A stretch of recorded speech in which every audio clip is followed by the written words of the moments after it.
Hello, I'm Jace, I'm 27. I live in Asmalltown in Washington State, about an hour outside of Seattle. Not the kind offless you write songs about, but it's quiet and works for me. I've been working as a sales manager at a local Ford dealership for the past 3 years. Pays alright. Co-workers are decent, and I've got my own apartment above a hardware store, which I call a view-off alley. Classy. I know I'm not Theggy who goes looking for love, especially not on weekday mornings for work, but that day started different. It was a chilly October morning, one of those where you can see your breath, but the sun's out like it doesn't care. It's freezing. I left my apartment a bit earlier than usual, no real reason, just wanted to clear my head. Work had been dragging lately, life had been stale maybe, so I stopped up by the little cafe across from dealership. Bean and Hollow, locals love it. Their lattes are overpriced, but they get the job done. I placed my order, a caramel latte, and stood off toothside waiting. That's when I noticed that she was sitting alone at the bar by the window. Dark hair, shoulder length, parted, black sweater sleeves splashed up just enough to see a slim silver bracelet. She had a laptop open and was typing like she was solving crises, but not stressed, focused, calm, like she owned the day already. I wasn't staring, maybe I was, I don't know, but then she looked up, caught Mehmet. "You look like your latte stood you," she said, smirking a little. It blinked, then laughed. "Yeah, well, I guess it ghosted me." She chuckled softly and went back to typing. I stepped a little closer. "I'm not sure why you always this sharp before 8 a.m. She glanced 8 a.m. again, this time with a fuller smile. "Depends who's standing next to me." That tone hit a nerve, good kind. I smiled back, nodded. "I'm Jace, by the way." She didn't offer her name, just closed her laptop and said, "Nice to meet you, Jace." The barista called her Namera. She took her coffee, slid a $20 bill under her cup, and turned to leave, then paused, looked at me again, and pulled a pen out of her bag, wrote something on a napkin. "If your Latova shows up, tell it I beat it to Thepin," she said, handing me the napkin. Then she walked out. I looked down, her number, Mira, underlined once. I stood there, half stunned, half amused, and completely thrown off. This kind of thing doesn't happen to me. I'm not that guy. I'm the guy who makes small talk about interest rates and lease options. Not the guy women write their number and napkins for. I took my coffee and walked out, still looking at the number. Something about her stayed in my mind whole day. The calm confidence, the way she didn't explain herself, the smirk, the silver bracelet. I didn't text her that day. I wasn't sure what to say. I kept thinking she was probably just being nice or messing around or married. But that night when I got home, I pulled out the napkin again. Mirror. Clean handwriting. The kind of scripts uses when they're used to making quick decisions, or when they don't expect hesitation. So, I typed, "Hey Mara, it's Jace, the ghosted latte guy. Thanks for the save." Then, I stared at the message for 5 full minutes and sent it. I didn't expect a reply, but 10 minutes later she wrote back, "Guess you were not a morning person either. Coffee." Round 2. We met the following Friday. She picked the place, a winner bar just outside downtown, classy but not pretentious. Dim lighting, wood tables, subtle jazz playlists that nobody was really listening to. It wasn't the kind of spot I usually went to. I'm more of a burger and beer guy, but I shaved, put on a button down, even wore Callan I hadn't touched in months. She wazzled ready there when I arrived, sitting in a corner booth, swirling a glass of red. She looked sharp, same black hair, this time pulled back loosely, a white blouse under, a soft grey jacket, no flashy jewelry, just the silver bracelet again, still that same calm, centered energy. "Hey," I said as I walked up. She looked up and for a second something flickered in her eyes, recognition, approval maybe. "You're not late," she said. "That's already a good sign." I smiled and slid into the seat across from her, and the hour drinking wine without me. "That's a red flag." She smirked. "Technically, this is a blend." I laughed. She already had the upper hand, and I was okay with that. We talked a lot. Turns out she's a financial consultant, works remotely for a firm in Portland, widowed 4 years ago, no kids. She mentioned it lightly, like a fact, not a tragedy. I told her about the dealership, about the weird customers, the stressful quotas, the co-worker who can't stop saying "my guy" in every sentence. She looed at that harder than I expected. She had this way of listening, not just waiting for her turn to speak, actually listening, nodding when she agreed, raising an eyebrow when she didn't. And when she smiled, it wasn't wide or dramatic, it was small, but it landed. By the time the waiter brought thickened glass, we were leaning forward, both elbows on the table. It wasn't romantic yet, but something was building. Eventually, the conversation shifted. I don't remember how we got there, but we started talking about ages, not hours, just in general. The age when people settled down or figure things out. She rolled her eyes at the idea of millstones being attached to numbers. I feel younger now than I did at 30, she said, sipping her wine. Must be nice, I said. At 30, I'll probably be f***ed. She looked at me for a moment, then said, how old do you think I am? It caught me off guard. I hesitated. 32, she laughed genuinely this time, like head tilted back kind of laugh. Nice try, she said, shaking her head, then calmly. I'm 44. I blinked. Seriously? She nodded. I let out a slow breath, mostly to buy time. Too bad you're not 25, I joked. It was a pause. Not long, maybe 2 seconds, but everything hung in it. Then she leaned forward slightly and said, then let's pretend I am. She didn't wink, didn't smirk, just looked straight at me, level, quiet, unapologetic. It froze not because I didn't like it, but because I did. Way more than I expected. All right, I said slowly, but if we're re-pretending, then I'm a neurosurgeon with a house in the Hamptons. She smiled. I've always had a thing for neurosurgeons. We kept talking, but the mood had shifted. Still light, but with a deeper undercurrent. Something that wasn't there when the night started. Eventually the canine reached for it, and she didn't offer to split, just said thank you softly as she picked up her coat outside. The air was colder than before. She hugged her arms around herself, and I offered her my jacket halfers, a joke. She didn't take it. At her car she turned to me. Tonight was fun. Yeah, I said. It really was. Sean locked the door but didn't get in yet. Looked at me searching for something, I wasn't sure what. Don't overthink it, Jace, she said finally. I won't, Iliad. She got in and drove away. I stood there for a second, watching her tail lights disappear. On the way home, I kept replaying that moment. Then, let's pretend I am. I knew it was just a line, just something she said in themament, but the thing is, it didn't feel like a joke. It felt like an invitation. We didn't make any big plans after that night. No dramatic texts, no promises, just a casual let me know if you ever want to do that again. And she did. 2 days later, we met for dinner again, then lunch that weekend. Then she stopped by the dealership on a random Wednesday just to see what it looked like when I talked someone into a terrible lease. Her words, not mine. It wasn't intense. It wasn't rushed, but it was something. We were careful. Though I hadn't told anyone about Mira, not my workers, not my friends, not because I was embarrassed. I just didn't know what it was yet, and I definitely didn't want to invite opinions too early. She was even more private. She'd pick restaurants a little further out of town. She made sure no one from her yoga group saw us, always parked a block away from wherever we met. At first, I thought she was being overly cautious. Then, I started to understand. One night we met at a small Italian place near the lake, dim lighting, 2 tables occupied, quiet. We sat in the back corner when we walked in. She instinctively looked around before sitting down like she was scanning for some expecting paparazzi, I joked. She smiled, but it didn't reach her old habit. Later that evening, I found out why. We were finishing this tiramisu and sipping one espresso. Mira looked tired, not physically but mentally. Her eyes were somewhere else. You okay? Hey, I asked. She nodded, then hesitated. Can I tell something a little frustrating? Sure, my friend Amy saw us last week at wine bar.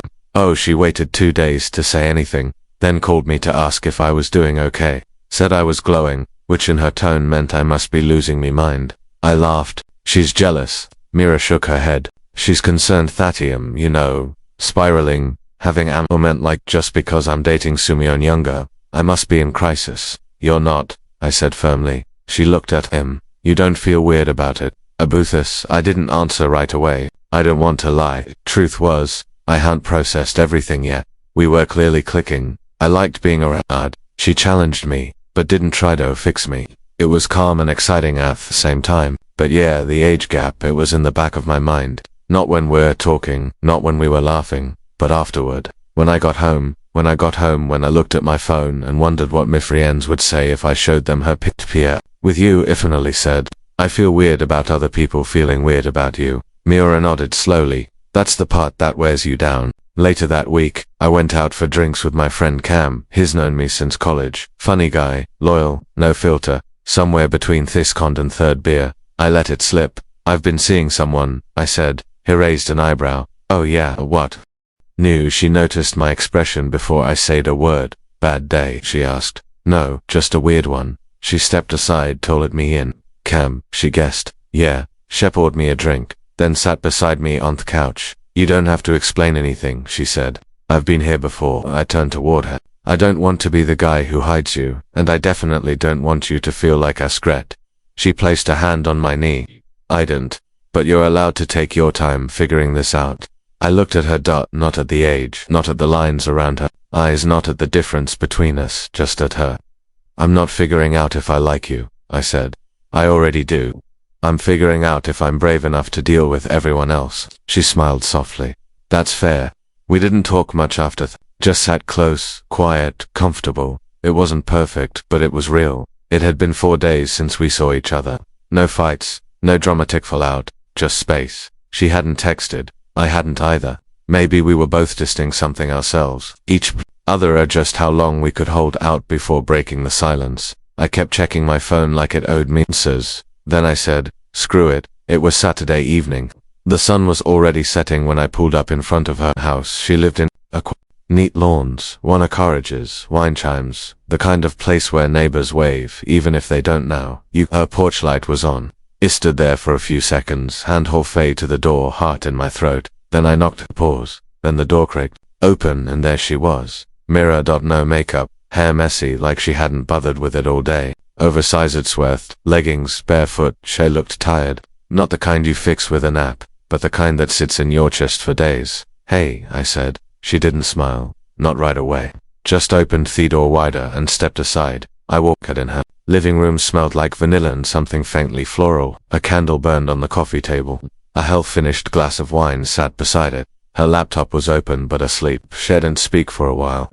Neither did I. Finally, she sat on the floor, near the big window, legs crossed, arms resting loosely in her lap. I stayed standing, unsure whether to sit next to her or just leave. You mad? I asked. She shook her head. No, just tired of me. No, she said. Then, after a pause, a feeling like I have to defend this before it's even real, that hit harder than I expected. I sat down across from her, the hardwood cold through my jeans. I wasn't hiding you, I said. At least I wasn't trying to. I know, she said. You've done this before, Jace. I've lived in a world where people whisper about women who break the mold, especially women my age. It's exhausting.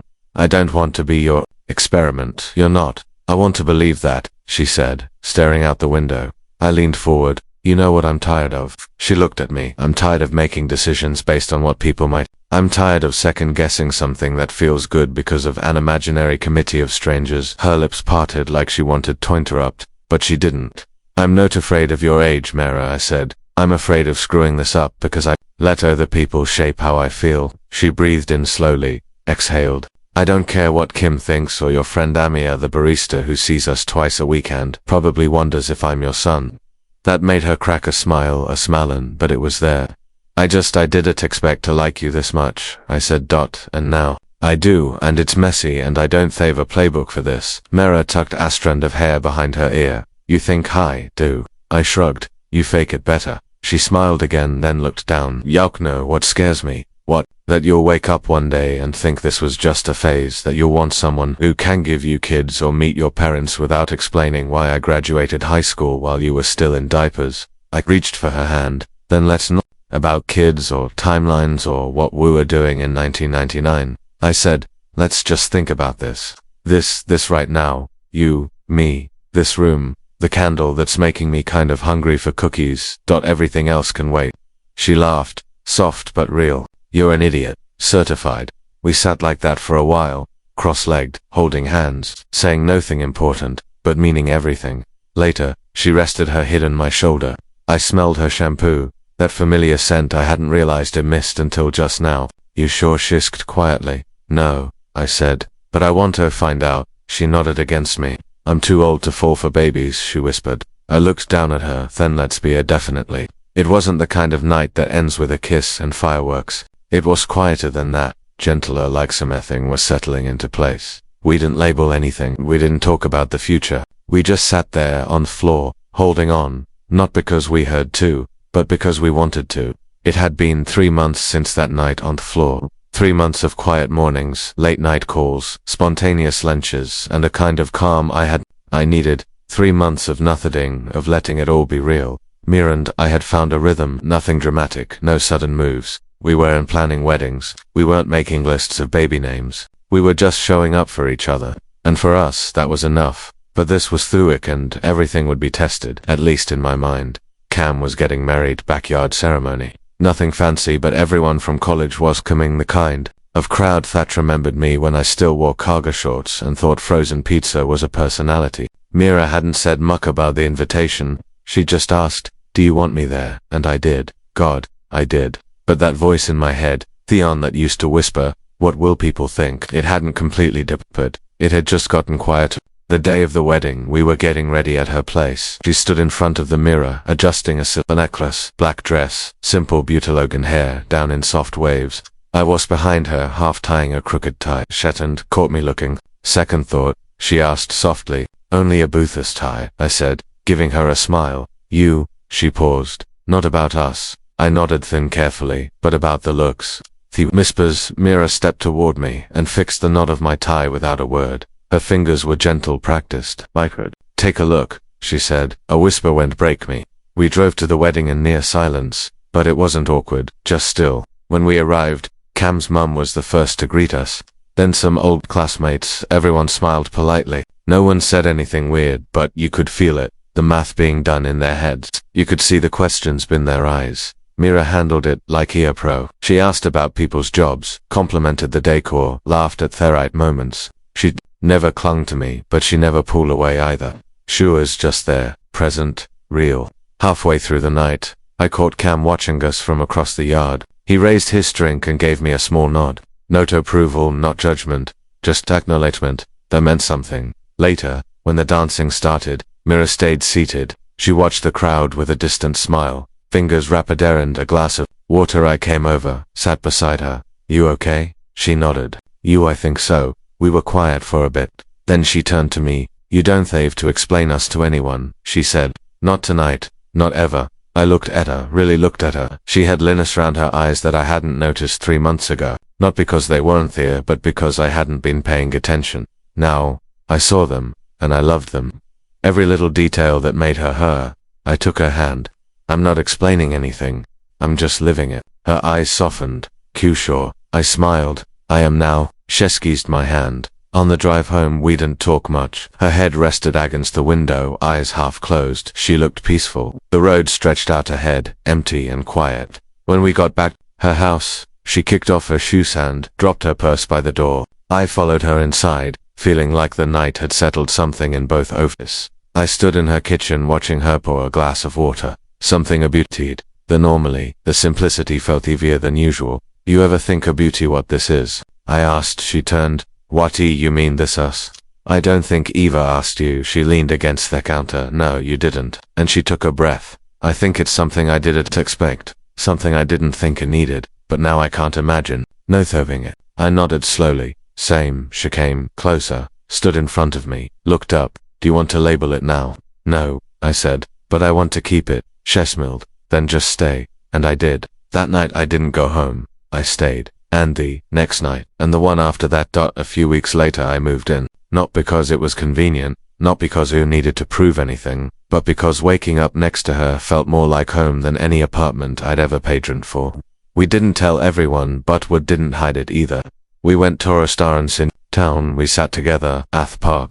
We lived like we had nothing to prove. Her friends adjusted, mine too. Some took longer than others, a few never fully got it. That was fine. Weren't living for them. Mira never pretended to be younger, and I never pretended to be older. We just met where we were. Two people, different numbers, same page. That was enough. That's still